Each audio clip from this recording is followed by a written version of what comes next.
আমরা মারা যাওয়ার মানে কবর দেওয়ার আগেই মানে কয় নাম্বার দোজকে যাব সেটা তারা নির্ধারণ করে ফেলে।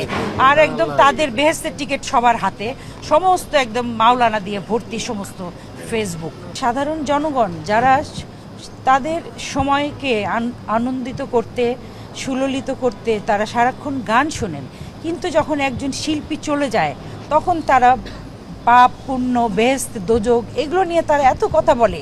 সেই কমেন্টগুলো দেখলে আসলে আমরা খুব ভীত হয়ে যাই, আমরা খুব ভেঙে পড়ি, আমাদের খুব খারাপ লাগে। পাপ আমাদের দেশে আরও অনেক জায়গায় আছে, অনেক ক্ষেত্রে আছে। শিল্পীরা আমরা শুধু গানই করে যাই।